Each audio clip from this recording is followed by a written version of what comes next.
The League of Women Voters of Cupertino-Sunnyvale presents City Council Candidate Forum 2016, featuring the 8 candidates running for Cupertino City Council. And now for tonight's moderator, Elaine Manley.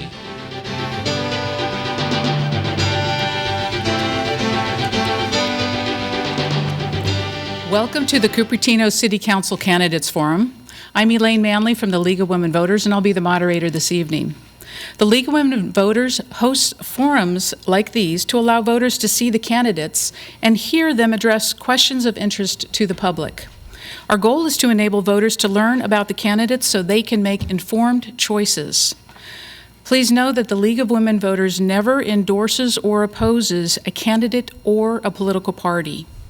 Now, 2 of the 5 seats on the Cupertino City Council are up for election this November. And the candidates are all here on the ballot tonight. We have David Fung, Kris Wang, Vitols, Stephen Scharf, Rod Sinks, Parth Bharwad, and Jerry Liu. The Cupertino voters may vote for 2 candidates, and the 2 candidates that get the most votes will be elected to the City Council. The candidates have agreed to a format and ground rules for this forum, and the format is simple. I'll pose the questions to the candidates, and the candidates will have 60 seconds for each question. Now, the order in which they will respond will vary for each question, and I'll make it clear who will be going next. A timer is seated in the front row of the room so that the candidates can see the visual signals to help you pace your responses. Please end on time. The questions for this forum, as I mentioned, were developed by a team of the League members based upon their own research and questions submitted by the public via email. And we're also taking questions from the audience, so if you do have a question, do please write it on the card, and we will pick it up and do our best to get it included in the program. Now, the forum is being recorded and aired live on the Cupertino City channel. The ground rules ask the candidates not to use forum recordings for campaign purposes. We also encourage the audience not to record the forum because we do want it to be shown in its entirety. We will tell you how to access the forum at the end of tonight's program. Finally, we ask the audience to please refrain from displays of support or opposition, and please hold your applause until the end of the forum. Now we'll turn our attention to the candidates. Thank you all for running for office and for participating in this forum. Your speaking order for the opening question was determined from a random drawing and will be from left to right, and we'll be starting with David Fung. The opening question is, measures C and D have highlighted community divisions and concerns about decision-making by the City Council. What would you do to increase public trust and confidence in city decision-making? I apologize. I got ahead of myself. So we'll do the opening question, which, as you know, is what has prepared you for this office? And now you've got a sneak preview of the next question. Sorry, Mr. Fung. I'd like to thank the League of Women Voters for organizing this forum tonight, and to Hillary Clinton and Donald Trump for agreeing to be our opening act. I'm David Fung. Every experience I've had, from my early days as an engineer at Apple, to my public service with the schools and as a Parks and Recs Commissioner, has reinforced a simple fact that we do our best work when we do it together as a team. Our people are smart, diverse, and have differing viewpoints, but we also share a common vision to keep Cupertino a beautiful and desirable place for our families today and into the future. When I serve you, I'm all in. Everybody here knows that the schools are important to Cupertino, but I'm the only candidate who's earned the endorsements from all 10 of our school board trustees from both of our districts. Everybody recognizes the importance of preserving our open space, but I'm the candidate making that happen on the Parks and Rec Commission. I'll use my history as a 30-year Cupertino resident, my experience as a listener and facilitator, and my skills in collaborative problem solving to help us move our community together through the future. Thank you. Thank you. Kris Wang. Thank you. Well, every issue and every year is quite different. I've had the privilege of serving as a previous councilwoman, and I think that will help me hit the ground running right away. During my years on council from 2003 to 2011, it was a very interesting time to be on city council, as I was part of an earlier group where I was focused on building Cupertino's infrastructure And later, during the downturn in my second term, I was very focused on making sure Cupertino responsibly allocated its fund and how we could attract more investment into our city. In our current environment, we face a new set of challenges. Our city's budget is much larger now, and so part of the challenge is making sure we spend to keep pace with our city's growth. And part of the challenge is making smart decisions about what investment is coming into our city so that it doesn't harm the qualities that has made our city so desirable. So as a former mayor and council person through such unique times, I'm very well prepared for serving in the office again. Thank you. Thank you. Val Vitols? Good evening, everybody. I'm Val, your pal, and what I bring in for you is the new management and the new politics. And I would like you all this evening to think about what really sustains us. What really sustains us, especially when I'm talking, others too, but what really is it that sustains us as individuals in a community? Because this is what I'll be addressing primarily. I'm looking for the benefits for everybody. I'm looking for the benefits that would benefit the whole of everybody, the community, and the animals, the environment, and everything involved with our survival here. So let's get on with it. Thank you for being here. Thank you. Rod Sanks? I appreciate the League of Women Voters doing this forum. I have deep roots that connect me to residents with busy lives who don't have time to come to city council meetings. So I think that's important to listen to the voices outside the room. Scouting, robotics, I talk to school classes on a regular basis, and these activities give me an opportunity to listen to those voices. I've demonstrated ability to listen, collaborate, and lead implementation of solutions to some of our toughest problems. And I've done that with mayors in the North County and West Valley cities on transportation, negotiating $248 million in funding for interchanges and roads in Cupertino and $350 million for transit planned for 40 years along Highway 85, but never funded or built. I've done that with mayors in Mountain View and Sunnyvale to plan and bring to life Silicon Valley clean energy. I've done that as your representative, one of only 2 of all the cities in the county on the Air District Board to try to improve human health. Thank you. Thank you. Stephen Scharf? For 17 years, I've been politically active in Cupertino and have been fighting the forces that seek to destroy our city for their own monetary gain. I've spoke out at city council meetings and asked city council members to adopt long-term coherent policies. I started the petitions for Measures D and E, and we won by huge margins, sending developers a clear message that Cupertino is not for sale and that we won't allow our city and our schools to be exploited. Now they're trying again, spending more and lying more than ever. I just wish that PolitiFact had a local department as well as a national. I'm a proponent of and the only candidate supporting Measure C, the Sensible Growth Initiative, which will help revitalize Valco as retail rather than mostly offices and rental apartments. And by the way, Measure C does not raise building heights in neighborhoods, no matter what people may lie to you. It's time that someone that's committed to looking out for the best interests of Cupertino and its residents and its schools sat up on the dais instead of in the audience. Thank you. Thank you. Parth Bharwad? First, I want to start off by thanking Elaine and the League of Women Voters for hosting this forum. There are 2 main areas in which I feel, 2 main areas why I'm prepared to be a city council member. First and foremost, I'm a product of this community in Cupertino and the neighboring city, Los Altos. So I've been a resident here for over 20 years and have experienced the growth that this city has seen along with other cities surrounding, such as Los Altos, Sunnyvale, Santa Clara. And growing up in these areas, I think it gives me a unique vantage point as opposed to the other candidates up on this stage, because I have my roots in this community, and that segues me into my next reason why I'm prepared. This is more than just a position or a job for me. It's really an opportunity for me to take a leadership position in a city which I want to settle my roots in and raise my family in, and so I want to ensure that Cupertino is a place that me and other millennials want to come back to after we get a job and when we start a family to take advantage of these schools.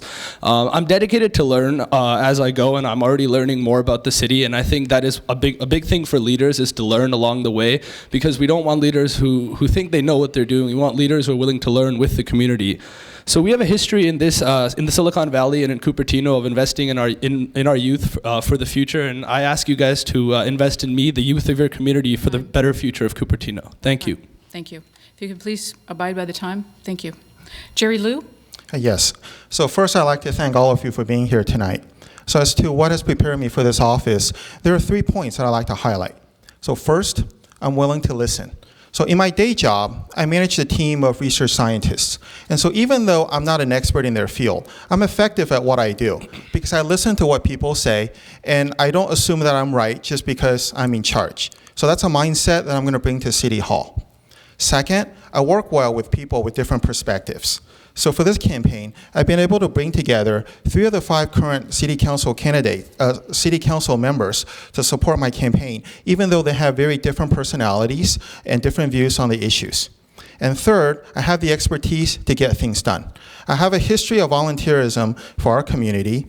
I understand how our city government works from my experience as a commission chair, and I'll bring over a decade of corporate management experience to the job. I will be a good steward for Cupertino. Thank you. Thank you. All right, so now we will go into the real questions, which I gave you the sneak preview of, and we will start with Kris Wang. The question is, measures C and D have highlighted community divisions and concerns about decision-making by the City Council. What would you do to increase public trust and confidence in city decision-making? Well, first of all, I really commend the efforts and process that was taken on to get the Measure C on the ballot. In the meantime, I'm fully supportive of Valco revitalization, but I believe the current plan on the table is not what is best for our community. So generally, I believe the City Council can help on this sort of situation. Voters has to trust that the representative that put in office will make the best decision based on their background, judgment, and experience. But of course, the representative has to do their homework, listen to the community, and make what they think the right choice for the community. Thank you. Thank you. Val Vitols? And the question again? Absolutely. The question is, measures C and D have highlighted community divisions and concerns about decision-making by the City Council. What would you do to increase public trust and confidence in city decision-making? Okay, right there you see the division, the issues create division. So this is where we have to look at this in a different way. Are we just maintaining a structure that encourages division and fighting and competition, or are we going to work together as a community? So look at what you're agreeing to in terms of the issues. This is all very interesting because the whole system is set up a certain way, but if you would, again, look at the issues in a different way, maybe from a, like I mentioned before, a sustainable way, or a way that really benefits everybody and not just a few people or a few groups, developers or whatever, you could get a hint at maybe a better way of dealing with the challenges. Thank you. Rod Sinks? Thank you. Well, you know, residents have widely varying opinions about development and growth and how we do it and whether or not to have a project at Valco. Some people want a park and other people like something big and audacious, as has been proposed. I think we on the council have a normal process, and that is to bring the community together to find a solution with the developer willing to build on a project that we think a majority, and hopefully a strong majority, of our residents can reach consensus on. That's our preferred process. That's what we do. You have now, we all have, 2 very different choices on the ballot, 2 completely different visions. So I have a lot of folks confused about that. How do you bring them together? We go back to a normal process. Initiatives are not the way to do this. Planning at the ballot box is very problematic and leads to, inflexibility. So I would like to, if both measures go down, bring the community together and ask both sides to see if we could resume that. Thank you. Stephen Scharf? First, I'd like to say, during my campaigning, I think there's a lot less of a split than some people are trying to imply. It is a very small minority that's out there promoting Measure D. If you see the signs in the neighborhoods, you see almost zero signs for Measure D. The only place you see them is in front of Main Street or Valco. But getting back to the question, one thing I'd like to see is a change in the way city council meetings are run, especially the way public comment is done. The public should be able to comment after the city council discusses an issue, because often there's things we hear in the audience that are obviously wrong, and we get no chance to address those issues once the city council takes the matter under consideration. I was there at the famous 5 a.m. city council meeting, and I think that sort of thing has to change if we want more public participation, because not a lot of people are willing to stay in this room until 5 a.m. Thank you. Thank you. Parth, Bharwad? So I think the first thing we all need to remember is that we all want what's best for Cupertino, and we have a different vision for what that Cupertino may be. And while talking about development, this is really not a new issue of community unrest while development projects are proposed. And I think the one thing that we need, as voters, need to remember is there's a concept in government called NIMBY, not in my backyard. And many times people will use that as a reason why they don't support certain development projects or don't support certain community benefits. And I think that we need to look past that and work as a community in figuring out how we want to move forward in Cupertino. I think setting up more commissions and committees and having more meetings is really not the way to get the right answer. The city has to go directly to the voters, whether it be go door to door or host more local community events to really figure out what the people want. Because we in Cupertino have a very educated working class group of people who are hardworking, and sometimes they don't have the opportunity to come to meetings when they'd rather be home with their friends and their family. So thank you. Thank you. Jerry Liu? Sure. So I think the fact that this question is even being asked here shows that the process isn't working, right? And so I have a couple of thoughts here. I think first we need to recognize that people have legitimate concerns, right? So I think when I hear things like, well, folks are just misguided, or they're acting out of fear, or to me that's not very helpful. And on the other side, I don't think developers should be demonized. There's nothing wrong with trying to make money, and we wouldn't have places to live in if there weren't for developers. So we need to recognize that everybody has rights. And I think what I would like to see is a better outreach process. Sending out a couple of postcards, getting a couple of dozen, or I think for Valco, there were probably, I heard, less than 200 people that responded. And I think, we need to be more effective in reaching out. And the third is, I think a lot of these things can be resolved through face-to-face discussions. I think real, not info sessions where I'm here telling you what I think, but really an honest exchange of views. Okay, thank you. Thank you. David Fung? Yeah, there has been a strong decline in trust in the latest council, and that's not surprising given the scope and size of some of the projects that have been taken on. The issues that are being raised, the issues that people are bringing are legitimate. Part of the problem, I think, is that there is a misunderstanding. I believe there's a misunderstanding on how the procedure of government works, and that has made it difficult for people to feel empowered. There's also a problem that under the, as things have gotten more complicated, the city has also kind of retracted and has been less open in their communications with the people, and that has reinforced the problem. As a council member, I want to be an advocate for the system of government. I really believe that our traditional process is the best way to do this. And I want to help be an educator, to help people understand and be effective in that system. I really want to listen and work with people to understand the system, set expectations, act effectively, and get better results. And I think that will really help rebuild trust in the system of government. Thank you. Val, we're going to start this next question with you. What is your vision for the Valco area? And please share some specific ideas and state which types of use you would support there, including whether you favor mixed-use development or not. Well, again, the last forum I was at, my suggestion was a food forest permaculture food forest that would be available for the public, for everybody, berries, fruit trees, hiking trails and such, but open it up for just the natural environment, get some open space in the city. Where are we going with all this development is like, look at 20 years from now, 50 years from now. There's going to be issues, there's going to be the same issues we face today, even more so. So the issue, it's not the issues that we should be looking at, it's just like what's going on here. You know, really take a look at what's going on here. There's only so much room that we have to develop or build, and so, again, I put it to you, what's going on? You know, look at this in a realistic way, in a real way.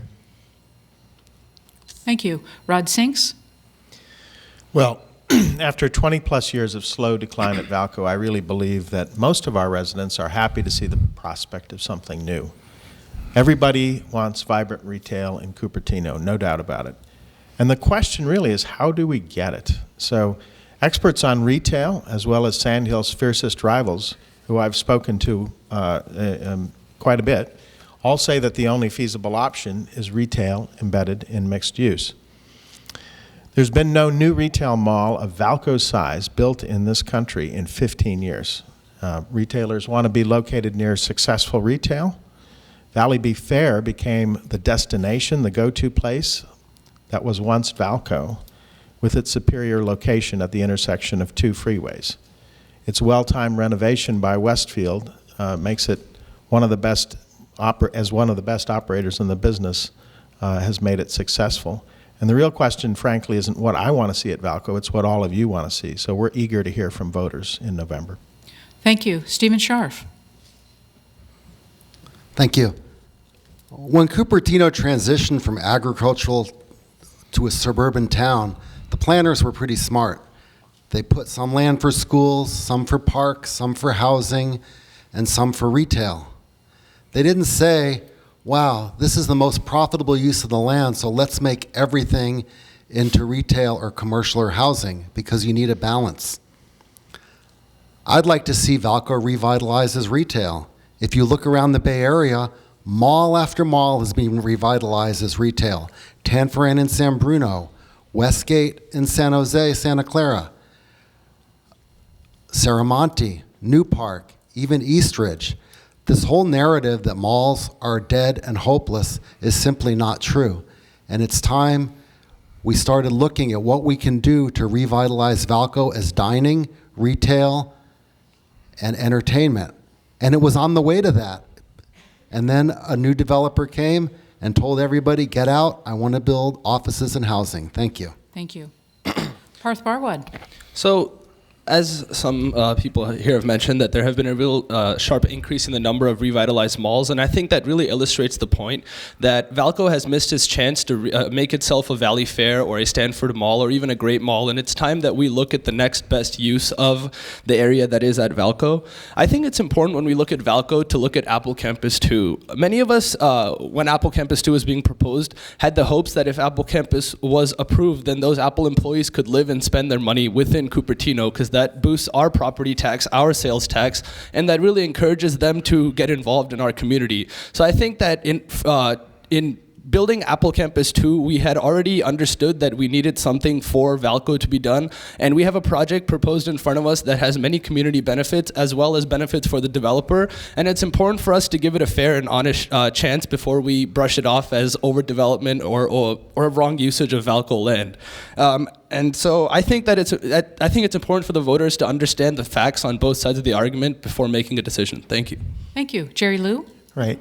So my vision for Valco is really a gathering place that the community can congregate, can come together, and they could be there to live, to work, to play. In terms of the different uses, I know some folks would like to see all retail. Other folks have they want to see an office park. Myself, I'm okay with different uses there for housing and office and commercial. I think that the issue really is about balance, right, and the scale. Right, how much do you put there, and what the balance is, and actually, and so for me, what's important is we do what the residents want. I have my own personal views, but I'm not running for office so I can push my views on everybody else. And what I would like to see actually is a process, if the measures are resolved by this fall, is a process where the community can come together and really jointly develop a vision for what Valco is. Thank you. Thank you. David Fung. As a 30-year resident of Cupertino, I've known Valco when it was a destination and watched it decline really for 20 years. It's really time for Valco to be reborn as a vital part of our community. Humans are inherently social animals. The shared spaces we have define us as a community. Here in Cupertino, you see this in the way we love the areas where we interact with each other, our parks, our schools, the library, and I really hope the next Valco. In a town that's famous for creating the future, I really want Valco to be aspirational rather than just adequate. I want to see stores and restaurants, but also public spaces to congregate. Valco should be a place where you spend a day instead of an hour. It should reflect our multi-ethnic and multi-generational population. And it should meet our city's needs with mixed use, including residents and workspaces alongside shopping and entertainment. So, I really, really want to see this, to see revitalization happen. The way that we're getting there has not been a smooth path, but I really, really do want to see this happen. Thank you. Chris Wang. I'm fully supportive of the revitalization of a Valco, and I agree that Valco ought to revamped in some way. However, I don't believe the current plan on the table is what's best for our community. My vision for Valco is a downtown area that's primarily a retail and commercial epicenter of Cupertino with ample spaces for civic and public use as well. The current plan has cut the retail spaces from 1.2 million square foot down to the exact half of 600,000 square feet. And I'm not opposed to a mix of housing, hotel, and offices on site, but it has to be the right mix with a focus on retail primarily. The right mix would maintain Valco as a retail epicenter first, with less emphasis on office and housing. Thank you. Thank you. So for our next question, we will start with Rod. Housing and transportation are big issues for our city and the region, but this evening we'll only have time for one question on each of these topics. So as a council member, what specifically would you do to address affordable housing in Cupertino? Okay. Well, I see them as intertwined issues, frankly, and I've argued on council that we should have substantial housing impact fees across all forms of development. The council passed, I believe unanimously last year, some of the highest housing impact fees in the South Bay. And what do we do with that? We ask developers building housing, and we're to fulfill our state mandated housing element. That is a requirement of the state to build more housing units.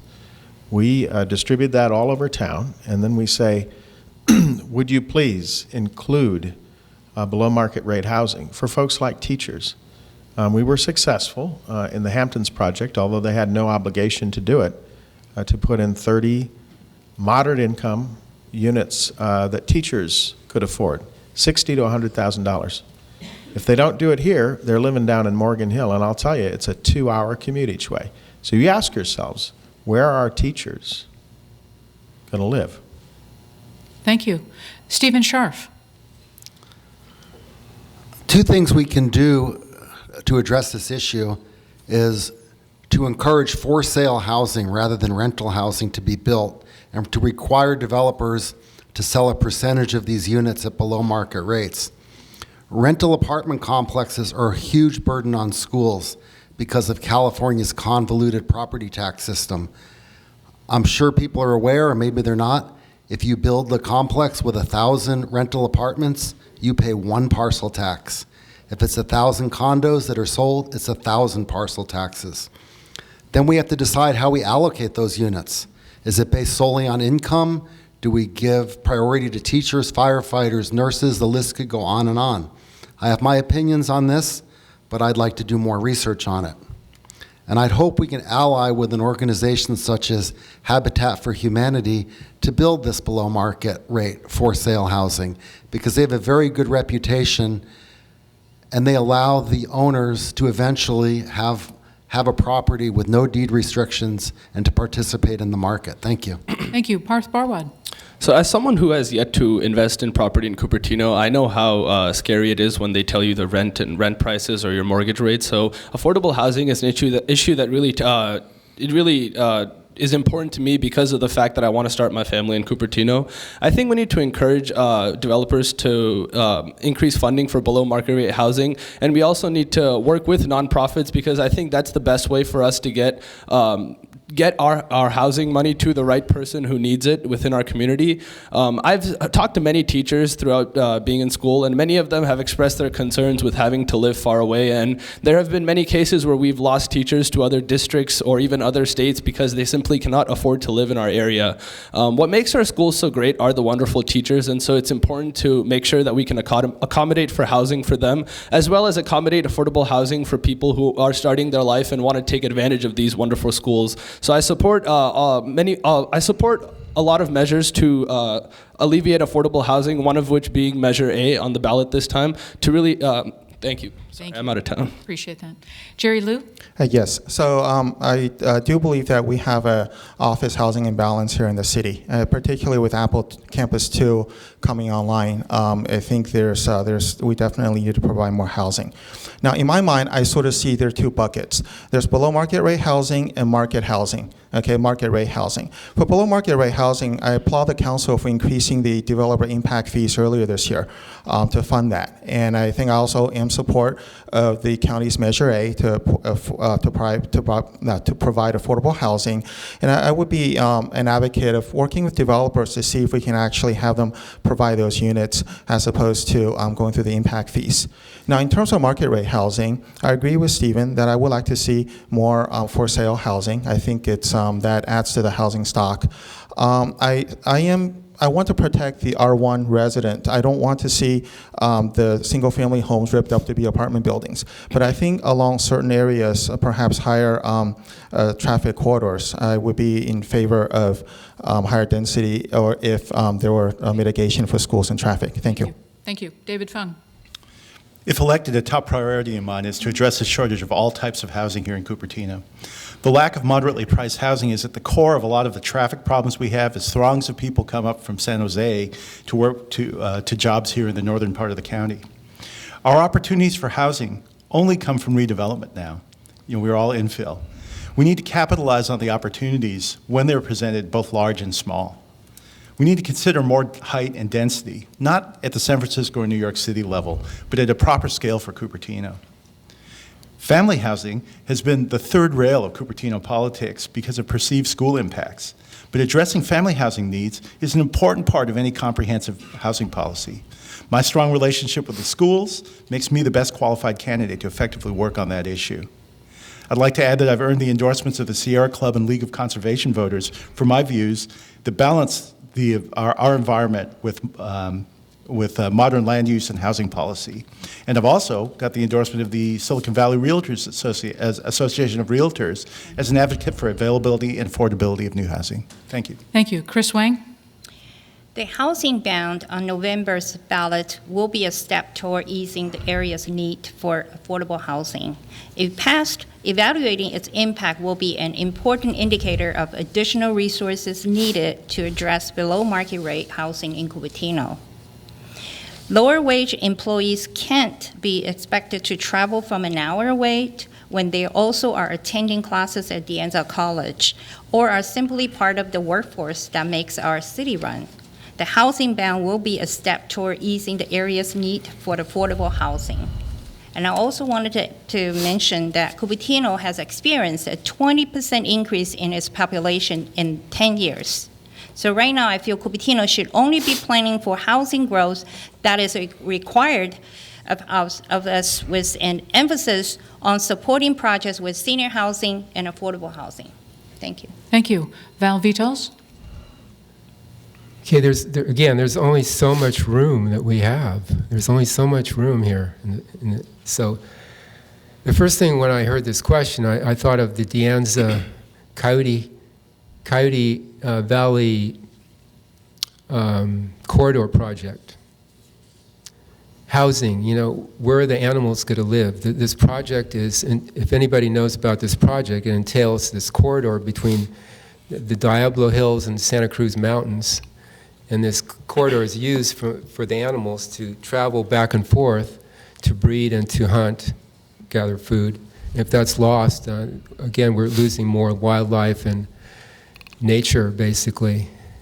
So it's their housing, What are we doing to the things that sustain us? The animals give us food, they give us,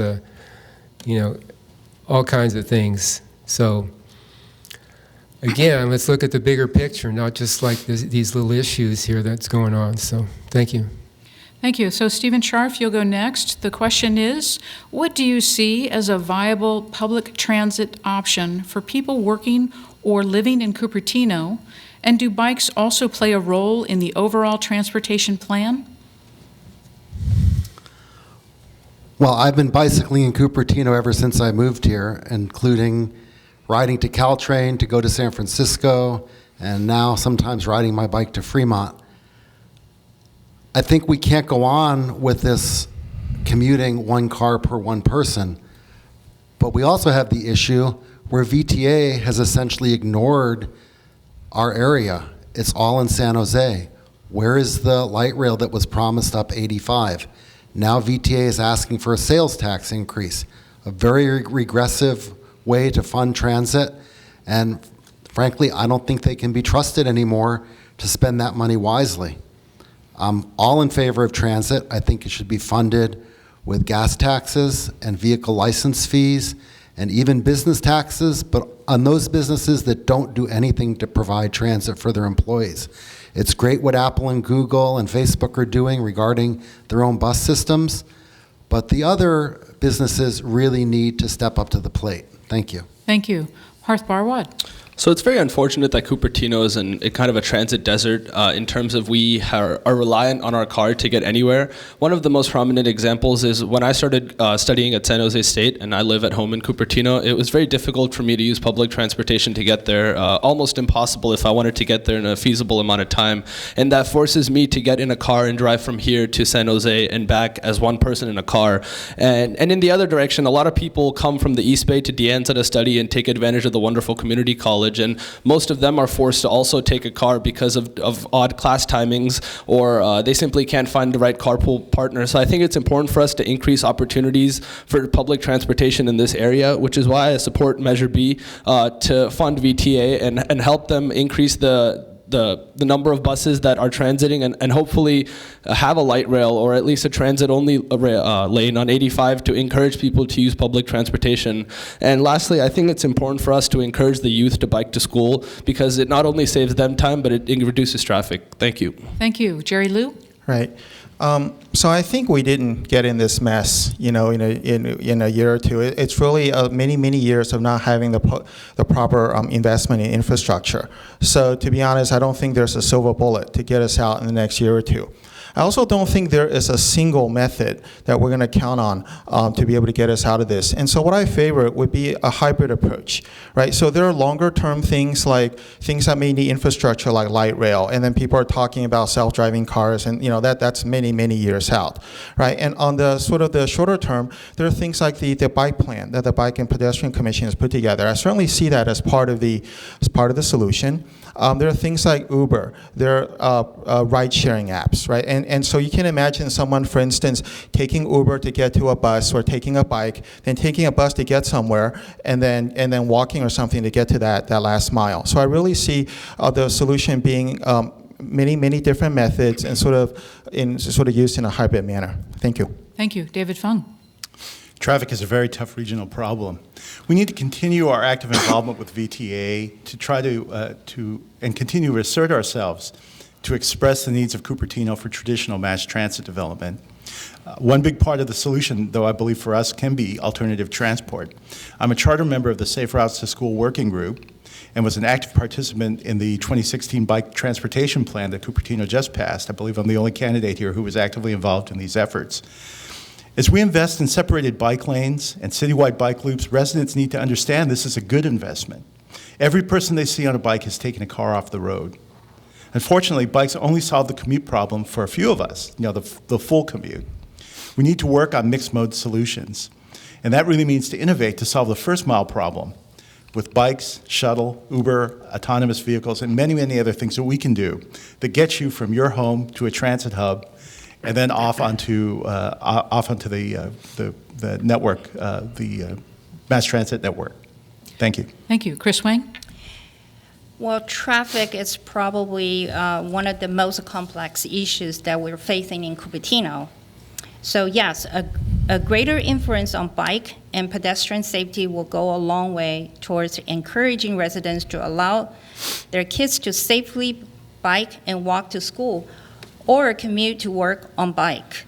And I believe we really ought to at least try some new possibility like city-sponsored shuttles for our schools or possibly shuttles that take our residents to Caltrans. And it means that we also should work in alongside VTA and our city neighbors to find regional solutions. Thank you. Val, Vitols? I agree with Jerry that there's no silver bullet. I agree with Kris, it's very complex. And here's where, if it's very complex and a difficult challenge, I suggest we go to the kids to ask them, the children, the youth, because they have answers that we can't even imagine, we can't even think about, because they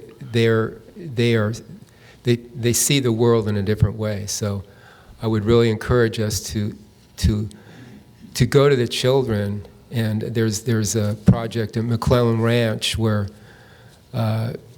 Keith, one of the rangers, had them solve these problems like we were talking about right here.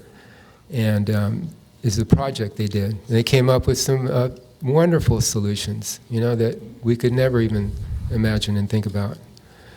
And they're practical. They're not just some fancy, something. They could be implemented. So let's think about that, going to the children for some of these difficult challenges. Thank you. Rod Sinks? Well, for 40 years, we've been promised a transit system in the unused median of 85, all the way from South San Jose up to Cupertino and beyond. But we never got it. Council members came and went. I organized mayors when I started my term in the North County and West Valley to get real dollars for transit relief. We won $350 million for transit on 85. We had a meeting just this morning right here. I'm chair of the 85 Policy Advisory Board, which I co-founded as a result of that effort to sustain this through the time it's going to take to make a difference. San Jose has taken 80% of the funding from the 2000-2008 measures to build BART to San Jose, which is great, but we need transit too. As for biking, we also compiled statistics in my year as mayor. We noted that there were over 100 bike accidents. So we took on the mayor's challenge, I took on the mayor's challenge, and we were recognized as one of only 3 cities in the country at the end of 2015. Thank you. Thank you. All right, Parth, we'll start the next question with you.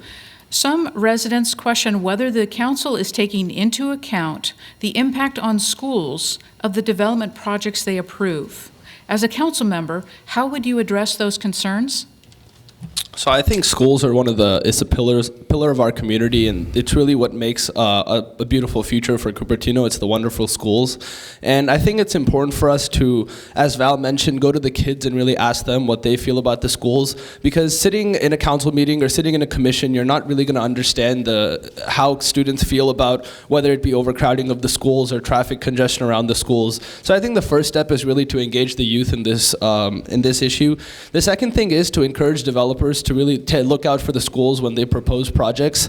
The current proposal at Valco for the revitalization really looks out for the schools in terms of millions of dollars worth of funding and assistance to the youth. And I think that's really important when we propose development projects. It's to ensure that we're continuing the wonderful school system that we have in Cupertino. I just want to circle back around to the fact that we really need to talk to the kids, because there's no one else who can tell you what problems they face in the schools and how we can really improve the schools in this community. Thank you. Thank you. Jerry Liu? So the biennial GODB survey. So the city runs this resident survey every 2 years. And the very first question usually is, why do you live in Cupertino? And about 40%, it's been pretty consistent the last couple of times we did this, 40% of the residents say it's because of schools, right? So I think that's definitely a big driver around here. Now, in terms of the question about the city council taking the impacts on the schools, there's SB 50. There are some state some requirements at the state level that's constraining what the council is able to require.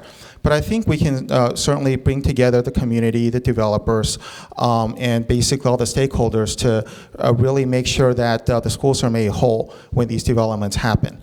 I don't think any property owner wants to build a property that everybody hates. It's a win-win for everybody when the schools are taken care of. It's very important to our community, and so I certainly support that. Thank you. Thank you. David Fung.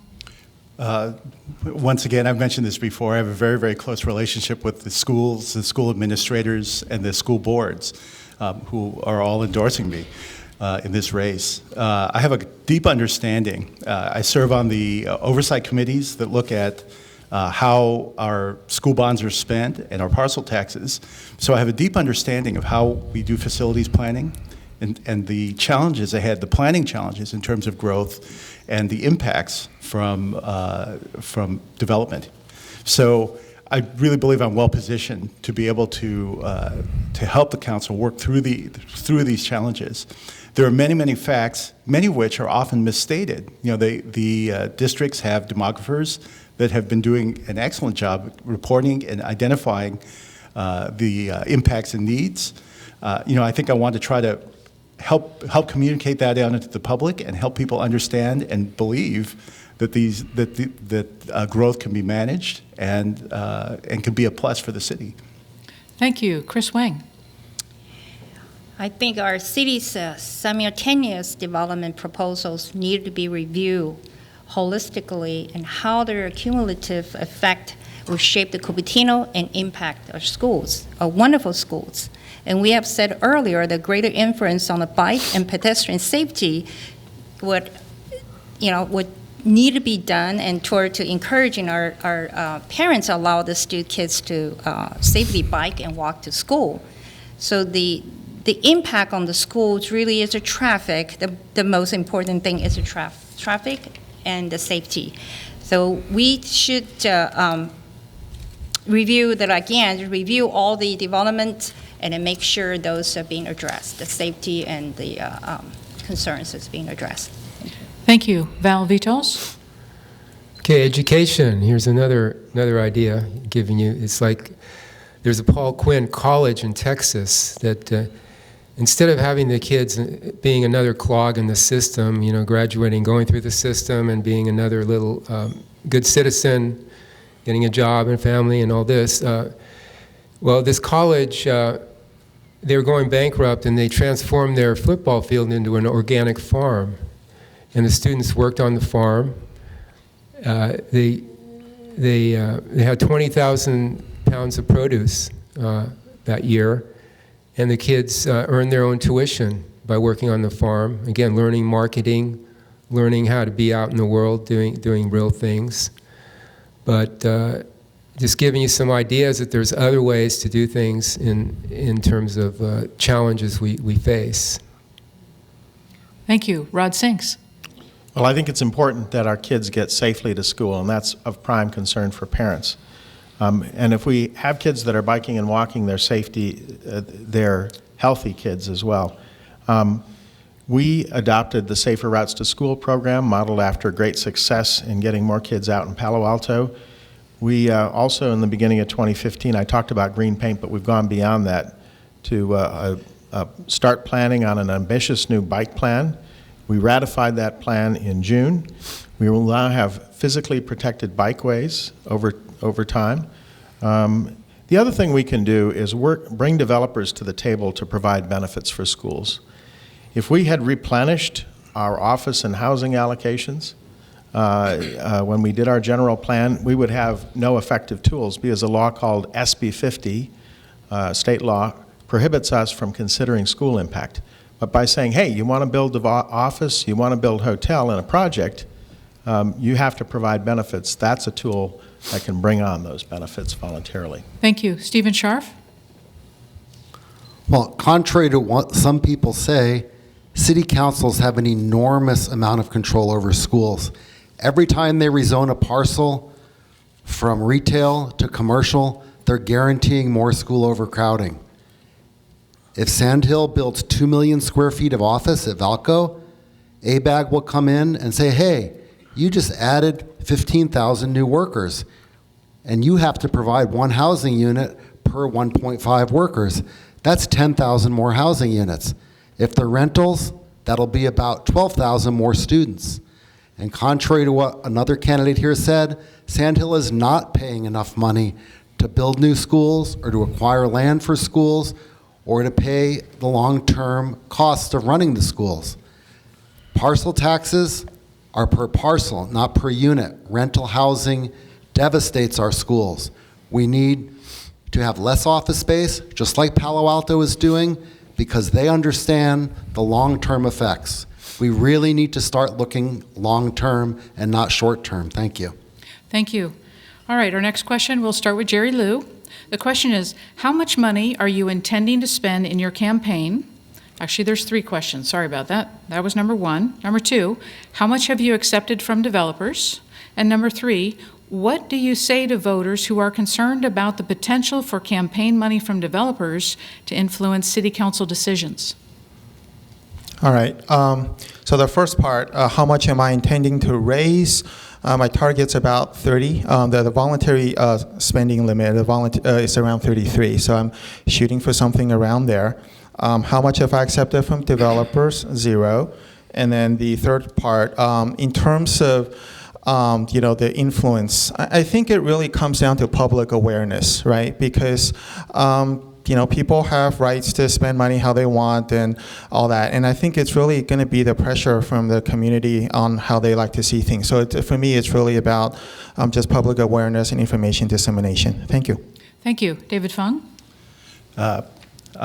Let's see, on the first question about how much I'm intending to raise in the $25,000 to $30,000 range, I'm also accepting no donations from developers or their employees. And with regard to the influence of developers, I think it's sometimes misstated that, well, I think there's concern because of communications between our council members and developers. They are stakeholders in this community as property owners and developers. They are stakeholders in this community, and I think it's important to have that discussion. But at the same time, we as a city and the council members need to recognize that we are trying, what we are trying to accomplish in terms of where we're going with development and where we're going with the vision of the city.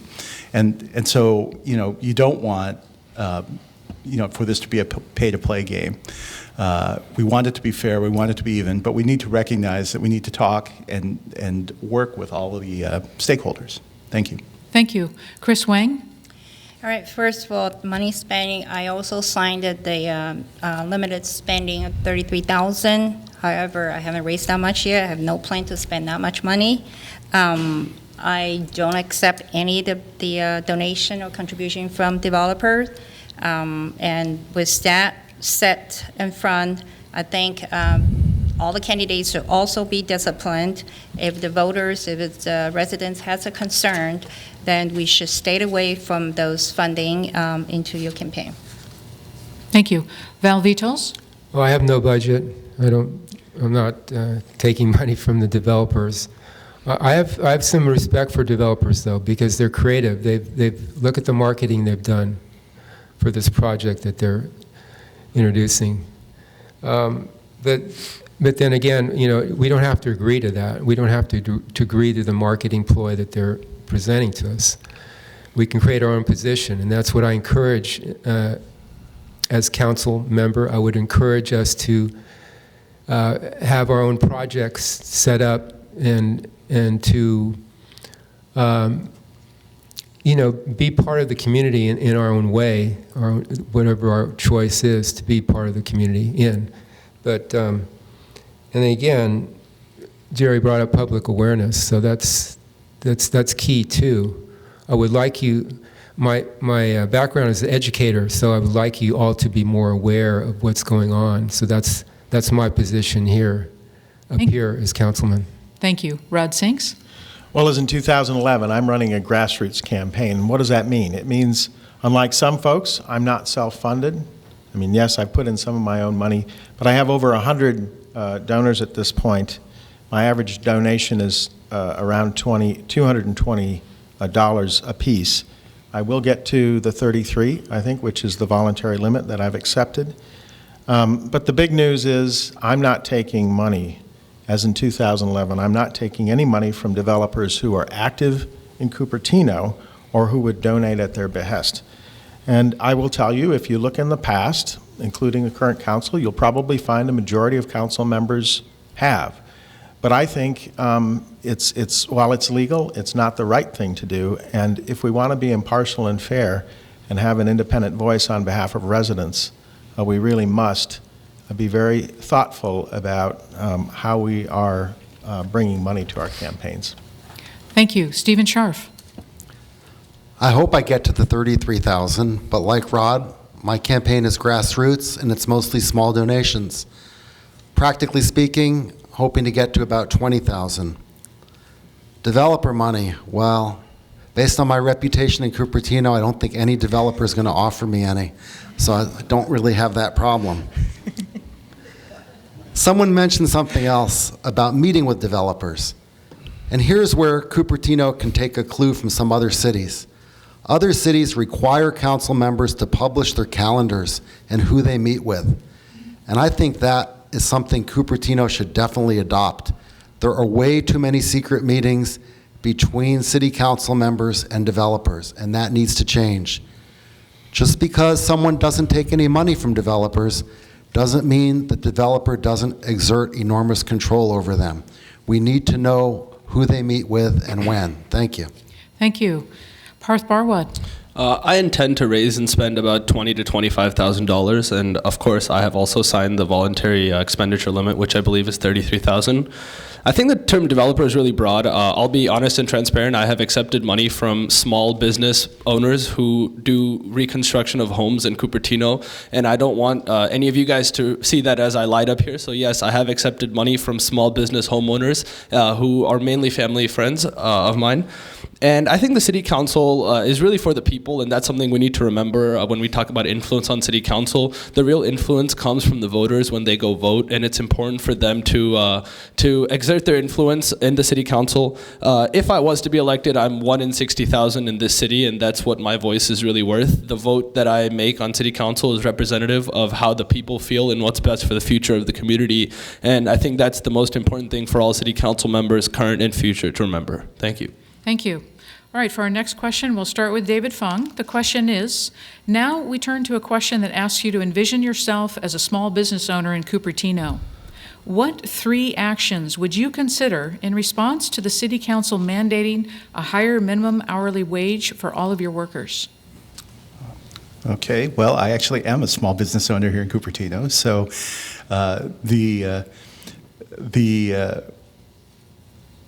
So with regard to the state has mandated a increase in the minimum wage to $19, I believe $19 over the next couple of years. Cupertino has a proposal to accelerate that rate and to increase that rate. I believe that in terms of because of the high cost of living here, I think that there is value in having accelerating the minimum wage. This does have an impact on small business, on small businesses such as restaurants, where there are people who are working at minimum wage. The challenge, of course, is that raising the minimum wage doesn't necessarily address the problem of affordability of housing for them, but I believe it is a first step. I believe it's an important one. So, I support that. I support that action, and I believe that it will be a good thing in the longer term. Because we want to maintain the ability to have people of all price wage range. Thank here. you. Thank you. Now we're going to change the order a little bit, so we're going to go to the other end of the table, and we'll start with Jerry Liu. Same question? Yes, same question. All right. So if I'm envisioning myself as a small business owner, so this change in minimum wage has increased my costs. What I would like would be the city to help me increase my revenue. What that means is basically, the city has an economic development program, and there are a number of elements in there. One of which is helping Cupertino businesses promote the businesses outside the city, right? So basically, bring folks in. I also would like to see the city then, there are ways to maybe cut some of the red tape, improve the transportation infrastructure to make it easier for customers to come to me. So I think basically there are things that the city council can do. Now the costs will go up, and I understand why that is, and because it is expensive, and people shouldn't have to live 3 hours away to work here. But I think there are things we can do as a city to increase the top line, to bring in the revenue for the businesses. Thank you. Thank you. Parth Bharwad. As someone who grew up in a small business family, I think I definitely understand the plight of small businesses when the minimum wage is increased. That being said, I am a supporter of $15 minimum wage. However, I don't think the city of Cupertino needs to accelerate that plan before what the state has asked for. I think the reason being is the state has done a lot of research, and they've really looked at the data before deciding at what point our businesses, how long of a period businesses need to adjust to the minimum wage. And for Cupertino to come in and take away 3 years, I believe 3 years on that, it really may hurt the small businesses in our community. And it's important for us to remember that that cost is going to be paid for by the consumers, not by most small businesses, because they have a responsibility to their business and their family to bring home an income. And so when the minimum wage goes up, they're required to increase prices of their goods. So I think it's important for us to stay on path with the state and support what the state wants with minimum wage, and for us to also look out for small businesses and not accelerate our plan to $15. Thank you. Stephen Scharf. I'd like to see Cupertino be at the same pace with San Jose in terms of the minimum wage. My son, who's a millennial, worked at AMC for 2 summers, and he was kind of upset that the people over at AMC Saratoga, which is actually in San Jose, were getting more money than he was. And the prices, of course, were exactly the same for the tickets, because prices are set by the market. They're often not set by the costs of the business, including labor. It's very tough to be a small business these days, especially restaurants. I see a lot of restaurants are now trying to cut back on the number of employees they have and have employees only doing actual tasks that can't be automated. If you go to some restaurants, you order on a tablet, you pay on the tablet, and the employees are actually in the back making the food, which is a much more efficient use when the minimum wage goes up. And you can actually have more restaurants. I was reading a story about a restaurant. It's a one-person restaurant, and he does it quite well. Thank you. Thank you. Rod Sinks. We've had a booming economy here in San Jose, in Cupertino and the region in the last few years. My family volunteers at Hope's Corner up in Mountain View serving warm meals on Saturdays. Why is it that with the booming economy we have more and more and more people coming? It's because the cost of living is high. We've talked about housing going through the roof, the cost to live here, and people are under great stress. Mountain View and Sunnyvale went ahead based on a slogan, 15 by 18. I got together with Sam Liccardo and the other mayors of the region. We said, let's do a study. I was the city's association representative to oversee that study with Matt Mayhood of the Silicon Valley Chamber and Bob Brownstein representing Working Partnerships. We all want a regional solution. We've led the way in Cupertino. We have recently passed 15 by 19. Palo Alto is going to go. I think San Jose is going to go in October. I think we will have a regional solution for most of the cities, certainly the ones surrounding us, 15 by 19. That'll benefit a quarter of the workers in Santa Clara County. Thank you. Val Vitols. Yeah, realistically, who can really live on minimum wage, $15 an hour or whatever, the minimum wage is? I mean, think about it. Most of the people here in Cupertino make way more money, and you're talking about a certain income level there. So we are, our nonprofit, we're working on an aquaponics business. And we're going to set it up as an MLM, so all the employees will benefit in a certain way. It won't be a wage. It'll be everybody will be involved in a certain MLN way, if you're familiar with that. So again, there's many creative ways to do this. I've studied the banking system. I've studied business, how business works, and the people who are making the money in the world, I mean, they have it set up in a certain way, which we could also mimic because they've done their homework, and we can do the same in terms of our own small business or whatever we get into. Thank you. Kris Wang?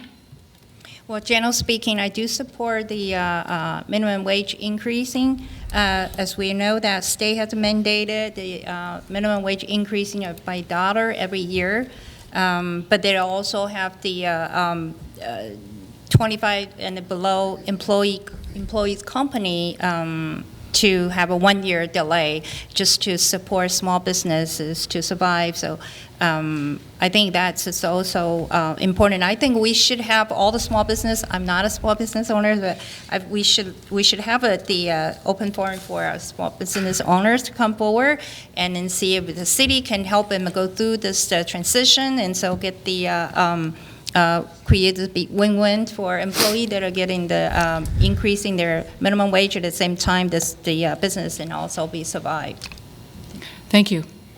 All right, next person to start the question is going to be Jerry Liu. A 30-year resident of Cupertino wrote to us of citizen dissatisfaction with the way city council meetings are run. She asks, what changes would you like to see at Cupertino City Council meetings? All right, couple items. So first, I would advocate for more detailed meeting minutes. So narrative minutes that capture resident input and council deliberations, and not just the final decisions. I also would like to see, we have 10 different commissions in the city, but I don't really see a lot of, for most cases, recommendations from the different commission members in the deliberations. And so what I probably would like to see would be a better integration of commission recommendations into the deliberations. And then related to that, sometimes these topics come up that fall outside the bounds of the commissions. And so I would be up for maybe setting up some sort of a neighborhood advisory groups to cover these topical issues that come up that fall outside the bounds of the commissions. Because sometimes you get a lot of good ideas. I hear a lot of good ideas in these 3-minute oral communications, but then they kind of get lost. They're not even captured in the minutes unless you go back and watch the video. What I'd like to see is some sort of a structure where we can capture that and make that part of the records. Thank you. Thank you. Parth Bharwad. So I think, as I mentioned earlier, many people in this community don't quite have the time to be involved with city issues and attend city council meetings. So I think we need to look as a city to find more ways that the city can reach out to people. And as someone who's regularly attended these meetings for not a very long time, just 1 year, I think it's really important that we find a way to summarize all of the information that was talked about in the meeting, and have some sort of subscription email list where we can email residents once a week talking about key issues, as well as key issues that are coming up in the next meeting and the next month, to really allow them to plan if they want to come to the city council meetings. Because oftentimes looking at the agenda the day of or the day before doesn't allow you to make adequate time to come to these meetings. And I think, second of all, it's really about increasing transparency. And so before city council meetings, similar to how they have a closed study session before certain meetings, I think we need to have increased timing for public outreach with the city council, where people can come in and kind of have a office hours, so to speak, with a city council member. Thank you. Thank you. Stephen Scharf. Thank you. Well, I was at that infamous 5 a.m. city council meeting, and obviously that sort of thing's bad, but democracy isn't always fun or easy. As I said before, I'd like to change the order of discussion on critical issues. The way it is now, the residents' comments should come after what the city council deliberates, not before. Because often the city council says things and you can see the residents, they're sitting in the audience and they're just fuming because they want to speak and they want to correct someone, but they're just not allowed to do that. Like Jerry, I would love to see a return to detailed and complete minutes, because that you don't want to have to go watch the video for several hours or 12 hours every time you want to find out something that was said or what one of the resident speaker said. So those minutes really need to come back. And finally, I would like to see residents respected rather than screamed at when a council member doesn't like what they say. And yes, it's only one council member that does that, but I was a victim of that, and many people I know were also victims of that. Thank you. Thank you. Rod Sinks? Well, I do agree that we can do better with civility on both sides of the dais, quite frankly. You know, there's a certain formality to a council meeting, and it's based on the Brown Act and other legal requirements we have to do things in a certain way. I will tell you that I think we can do better. How do we have conversations outside of formal meetings that really get to root causes of folks' anxiety? We need more of these, and I have deep respect in particular for the process being used at Fremont Union High School District. They formed a citizens committee of 38 people facilitated by Min Lee, and they're doing a fantastic job getting to what are the core fears. Do we believe the school demographer? What they're trying to do is understand what's going on with declining enrollment at Lynbrook and figure out how to solve it. And that board, the Board of Education, decided to hold off for a year, cutting classes with respect to the group and letting the process play out. So I think these are the kinds of tools we can employ. Thank you. Val Vitols? If any of you have been to a council meeting, you know probably Jennifer. Okay, so she's up here every council meeting, and she's putting it to the council. And what I would do to Jennifer, I say, okay, Jennifer, start a commission, start your own committee, start your own project. I'll give it to you. You can be the champion. You can run this thing. And I think she would have the heart to do it. And that's what this is all about. I'm not going to fix anything. If you expect me to fix something here or resolve an issue, that's not my position. I'm going to put it back to you. If you have an issue, okay, deal with it. You know, you're the one. If you have the courage to stand up and do something, take the risk and get involved, it will be you and your committee or the people that agree to what you're doing. And you'll get it done. It's not going to get done up here. You're not going to get anything done just expecting us to get the challenges fixed. Thank you. I'm not going to say fixed, but... Kris Wang? As I said earlier, our population has grown 20% in 10 years. So what is that telling us? The city business has also grown, if not 20%, at least 15%. And we still maintain the same way as running the city business on one of the twice a month, and continue on until past midnight. And so the people, they're fed up with two things. One is the council changed their speaking time at the last minute, dropped from 3 minutes to 2 minutes, or sometimes even 1 minute. And second, they have to wait long enough. Stevens just said earlier that he had waited until 5 a.m. That's wrong. So those are the things that we have to change it. I think it's the city business has grown so big, so much, then we should change the meeting time from twice a month to maybe 3-4 times. So what people allow people to speak on the time they were given, and also speak at earlier time, not wait until midnight. Thank you. David Fung? Yes, as a regular city council meeting attendee, I definitely see areas where there could be improvement. One of the biggest ones for me is public notification. Public notification, right now there's a requirement that documents be published 72 hours, I believe. It's typically 5 days. The way it's done here is typically 5 days ahead of time. The challenge is that when that agenda comes out and it includes a 600-page plan in it, it's very, very difficult to review. That kind of report is not coming as a surprise. So there ought to be a way that for large issues like that there can be visibility ahead of time before the immediate agenda, with the understanding that there might be referred at the end. I believe there's also an educational issue about how to be effective in a meeting, and that's something that we really need to address as a system-wide thing. That we should have an ombudsman committee, and we should have an ongoing citizens committee that looks at things like at raising citizens' items on the agenda. Thank you. Parth Bharwad? I already answered. Sorry. Next question. So Parth Bharwad will be Nope. No, that's right. Okay, you could look at me like I need to stop something else. Okay, so we're going to go on to the next question, and Parth Bharwad, you will be the first one to answer it. And the question is, what are the greatest challenges Cupertino faces in the coming years? I think one of the greatest challenges Cupertino faces is really being inclusive of the millennials and the younger people.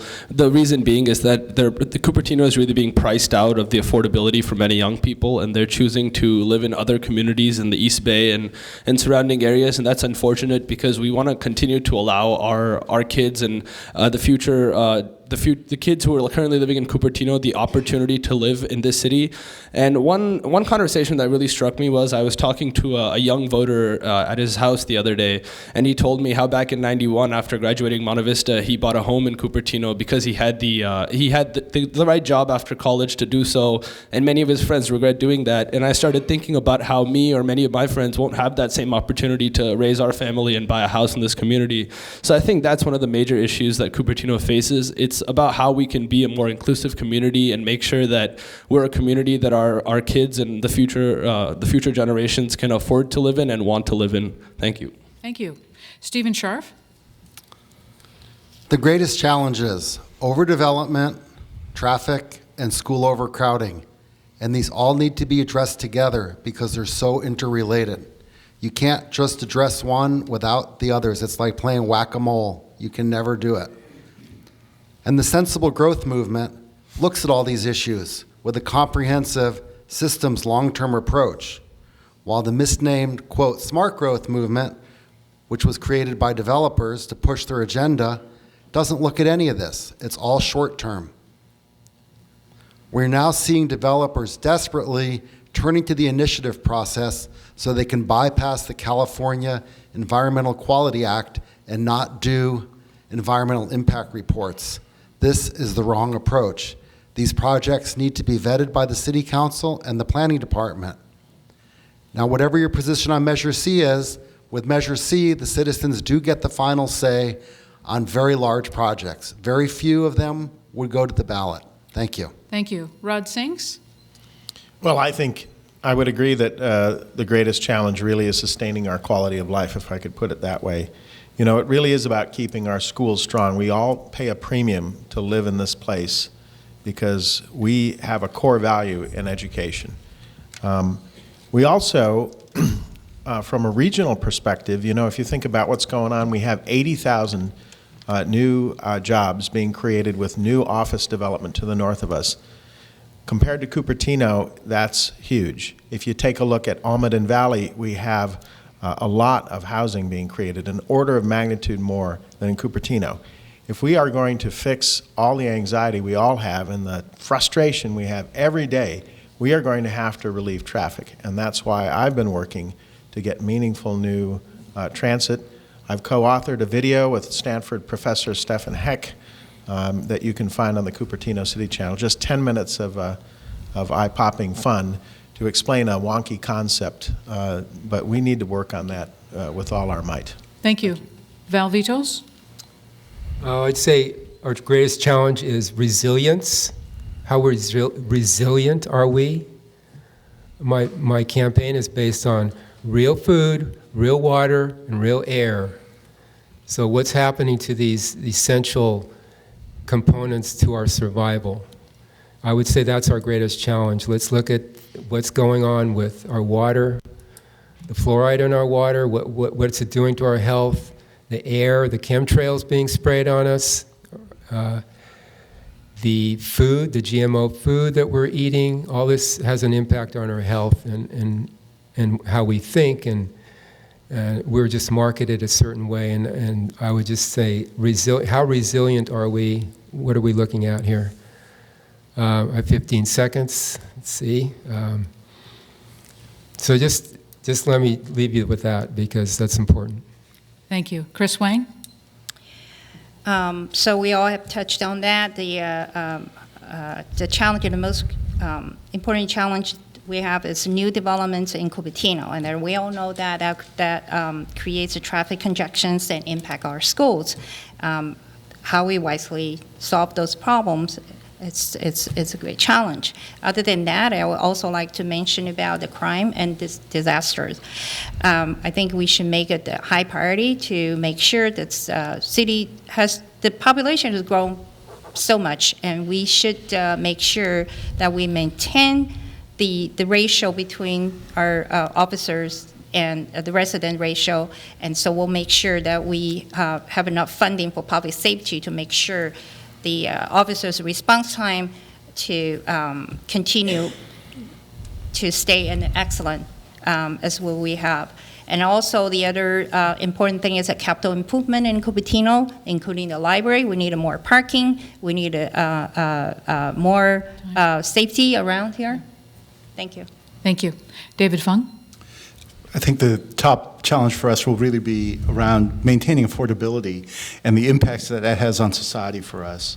We're lucky to have a powerful job creation engine, and it creates people. The people who are best equipped to come live here would be highly desirable. You know, they're highly intelligent and highly paid. But the problem is society doesn't work on all just one strata.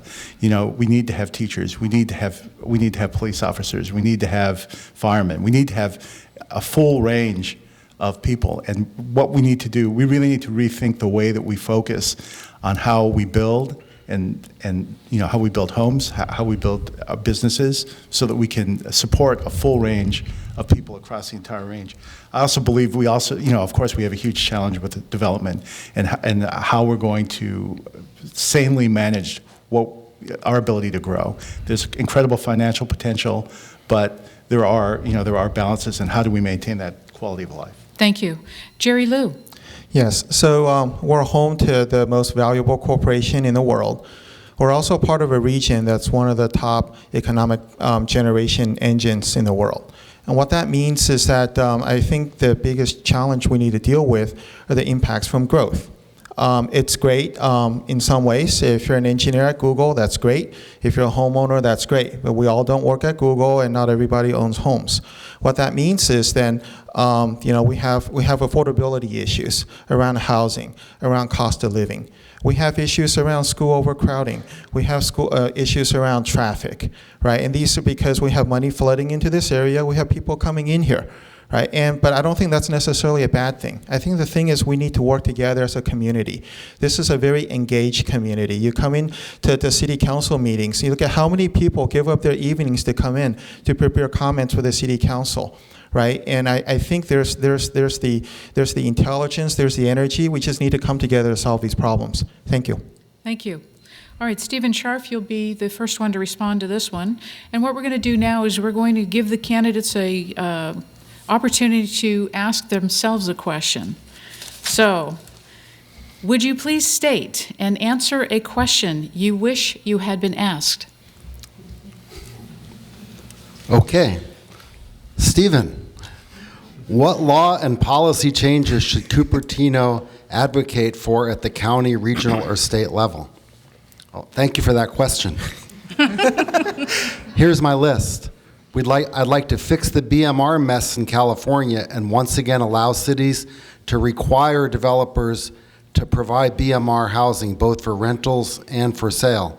I'd like to fix the parcel tax inequity at the state level so it's per housing unit, not just per parcel. I'd like to fix Prop 13 to apply only to owner-occupied residential property and not to income property or commercial property. And this would hurt me and my family personally. We do have rentals, but it's only fair. I'd like to close the loophole where developers can bypass the CEQA requirement for environmental impact reports by going to the initiative process. I'd like to work with other cities to force the cement plant's compliance with environmental laws. And I'd like to urge people to get the facts before voting. Thank you. Thank you. Rod Sinks. Thank you. Thanks for the question. It's mine. That's right. That's right. So my question is, what are you doing for the environment and human health in this area? When we approved our climate action plan at the beginning of 2015, we saw that community choice energy was the single biggest step we could take to mitigate climate change. I spearheaded creation of the Silicon Valley Clean Energy Authority. Next year, all of you Businesses and residents in 11 cities, including Cupertino, will have the ability to buy less expensive electricity that's generated completely from wind, water, and solar, no carbon-based. So that's a big change coming. PG&E will still serve you with grid service and bill you and so forth. I also am only one of 2 representatives on the Bay Area Air Quality Management District. We meet 3 to 4 times a month in San Francisco, half to full-day meetings there, and we are working on a plan that will mitigate human health risk by an order of magnitude more than we do today. So all of these things are important, I think, to our health. Thank you. Val Vitols? Okay, Val, what are you doing up here? Okay, I'm gaining experience. I'm gaining experience to wake up. And I would encourage everybody to wake up, because it's fun to wake up. The first thing in order to wake up would be to gain the knowledge. So I encourage everybody to use the internet. We still have the internet available to search for, you just type anything in and you can find the answer to anything. And then it goes deeper and deeper. You can find more and more about certain subjects and do your own research. So first knowledge, and then second, you'll get your own answers by actually doing your own research. And like I said before, get involved by, I don't want to make this too heavy, but you really do have to do something, get up and do something, and get involved and not depend on anybody up here or the president or whatever. So. Thank you. Kris Wang? All right. I would talk a lot about my prior experience in council. So my question is, why is experience so important in being an effective city council person? First, experience has allowed me to be creative in solutions and understanding our problems on the regional level. Cupertino is an isolated town with isolated issues. So traffic, for example, cannot necessarily be solved in our city alone. It requires working with the VDA and other cities in our region to come up with effective long-term solutions. Second, a city council person is only one of the 5 team members trying to come to a singular vision of making Cupertino great. So there's a balance that you have to strike in order to make sure you are not only fighting for what you believe in, but also making sure you are actually effectively doing so with the support of your colleagues. So I truly believe experience will allow me to be a well-qualified representative on the city council. Thank you. David Fung?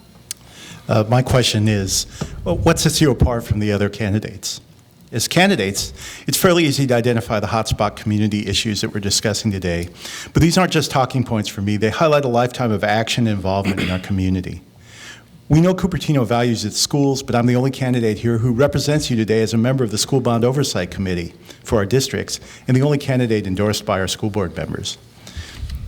We love our parks, but I'm the only candidate who served here for 6 years on the Parks and Rec Commission and have helped deliver beautiful updates to the city, like the Environmental Ed Center at McClellan Ranch, and have done that by helping to cut through 20 years of red tape that was blocking that. We have opinions, we all have opinions about our development, but I believe only one other candidate up here has ever stood up in a city council meeting to make their voice heard before the council on one of these matters. For me, the issues here are not just words or campaign promises, but reflect a history of actions that I've taken as a community leader over a lifetime of commitment to Cupertino and to you. Thank you. Thank you. Jerry Liu? My question is, what are some of the projects you would push for if you're elected? So first of all, I'm a chair of the Cupertino Library Commission. Last year, in the Civic Center Master Plan, there were discussions about fixing the parking problem here at the Civic Center, and a library and an expansion for a library program room. Our library is one of the most used public facilities here in the city. It gets about 80,000 visitors. 46% of the households in Cupertino have children. If you have children, chances are you use a library. Now, the library project got mixed up in this $70 million civic master plan thing, which ended up going nowhere. I'd like to liberate that and not try to boil the ocean and basically get that back on track.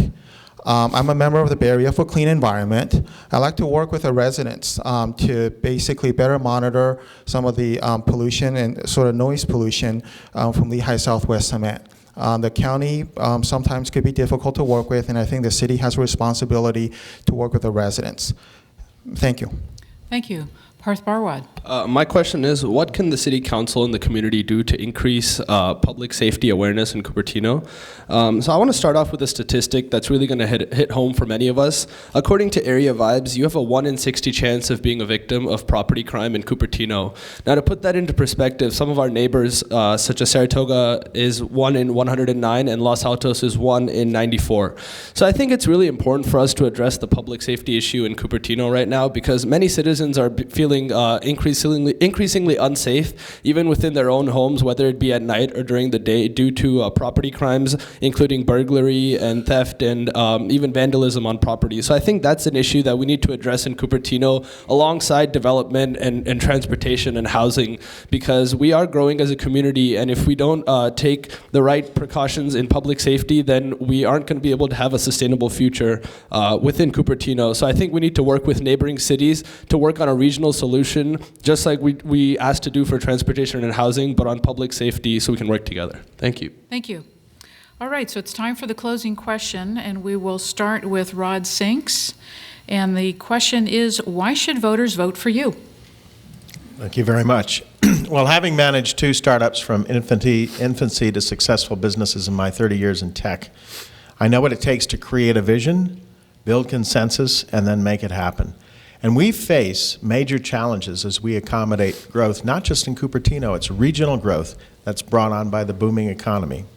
If you think the city should be doing its part to keep our schools strong, including protected bikeways and bringing benefits for schools, if you appreciate that regional growth is happening in cities all around us, and we need council members with a vision and demonstrated ability to organize to bring traffic relief, if you share my concern for our environment and want to further its stewardship, you'll recognize that I've accomplished a lot with my colleagues, and yes, there's more to do. I'm a forward-thinking candidate. I'm working to address our toughest challenges. You can go to my website, rodsinks.com, to learn more on any of these topics we've discussed tonight. Working together, we can create the sustainable city that we and our children want to live in. Thank you. Thank you. Val Vitols? Oh, I would bring humor to the city council. I would bring, by the way, I'm endorsed by the plants, the animals, the birds, the insects, the flowers, the trees. All these beings are endorsing me. So, and I would bring awareness to your lives and to the whole picture. And I'd also bring the whole picture. Yeah, I would bring the bigger picture, and not just the community here of Cupertino, but I would help or assist people to get a greater picture of the bigger whole of life. I don't want to be too philosophical, but again, the birds do endorse me, so thank you. Thank you. Kris Wang? Thank you. I believe I can be a strong voice for our community at a time when we needed to make our decision carefully. As a 30-year resident and an immigrant, a retired engineer, and a mother, I share in many of our residents' backgrounds and will maintain Cupertino's legacy as a safe, vibrant, and desirable town to raise our family. As a former mayor of Cupertino with experience on park and recreation, VTA, county recycling and reduction, and county cities association, I have a strong track record of putting our citizens first and the knowledge to make a meaningful impact right away. Community members have gotten to know me, know that I spend the time to listen to others, understand the issue at hand before making a vote, and bring dedication and creativity to the issue at hand. I have a strong mind of our budget discussion, and I have a thick skin to make sure to fight for what is the best for our community. Thank you. David Fung? Once again, I'd like to thank the League of Women Voters for hosting this event. I hope that you'll remember one thing about me when it's time to vote. My personal dedication to keeping Cupertino a beautiful community for families today and in the future. My dedication springs from 30 years as a Cupertino resident who's been active and engaged across our city and schools.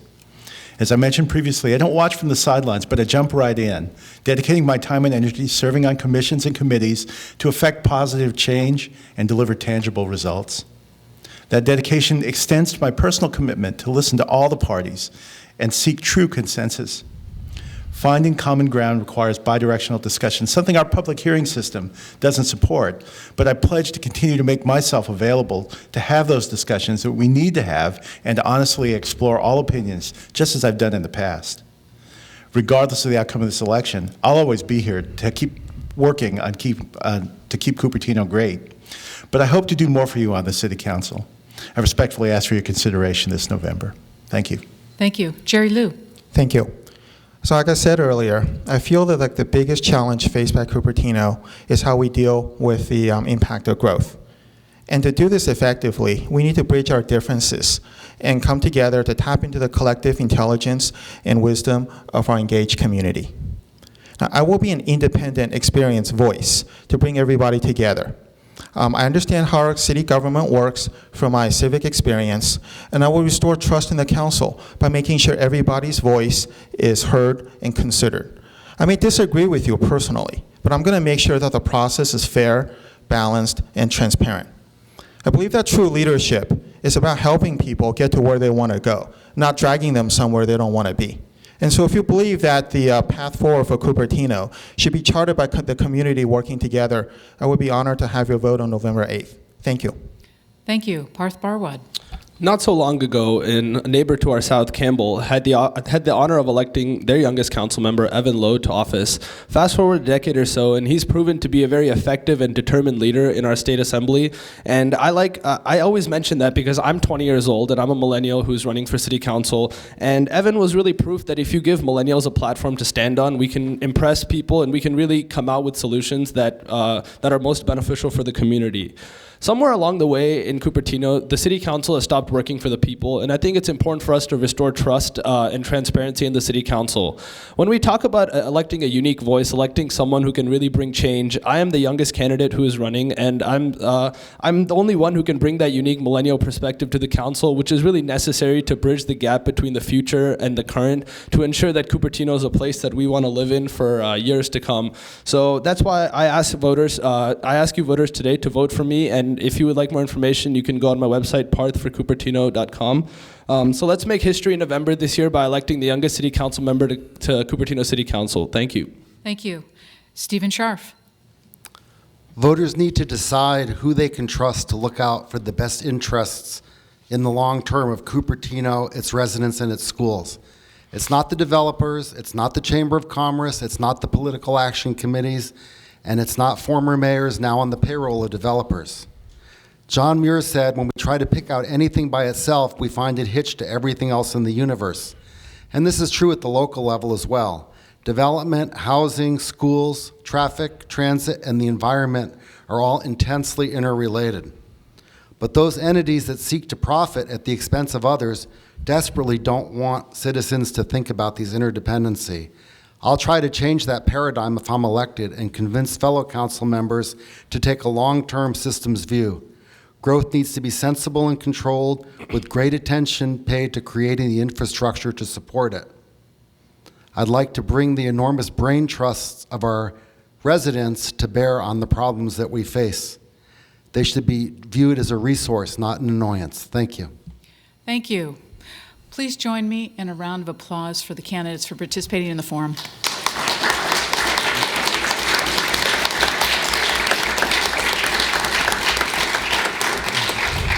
As I mentioned earlier, the candidates do have information out in the lobby, and they will be staying later, so I encourage you to talk with them, especially if you didn't get your question answered. For tonight's video, please see the calendar listing of this event at lwvcs.org. That stands for League of Women Voters, Cupertino-Sunnyvale, so lwvcs.org. We should have that up in the next few days. You'll also find other election events on our website calendar. Our next presentation will be on measures C and D, and the two county measures, and it will be this Wednesday evening, September 28th, 7 p.m. here in the community hall. We hope to see you there with a few more people. I know tonight we had some competition, but hopefully more people will be coming on Wednesday. Also want to encourage you to take a look at votersedge.org. That is the League of Women Voters education, election information website. So it's the new version of the Smart Voter and the Map Light, so it brings information about the candidates and the ballot measures, and it also talks about the money behind the political campaigns at the federal and state levels. Every single day, more information is being added to this, so you'll want to keep checking back to it all the way through October. Also want to thank you, the audience. Thank you so much for coming tonight. We know that you had other opportunities, and we really appreciate that you came. We thank the people who sent us the questions that helped make this a great forum. Really appreciate the City of Cupertino. Thank you so much for the facilities and the video of this event, so please share the link with your friends. And I thank my fellow league members for helping make this event a success. Appreciate that. We hope tonight's forum has helped inform you with your voting, help you make better voting decisions. If you've enjoyed this event and you would like to help with future forums, we're looking for new members. Please stop by the League of Women Voters table and chat with us a little bit. Thanks again for coming tonight. Please remember to cast your vote on the November 8th election, and good night.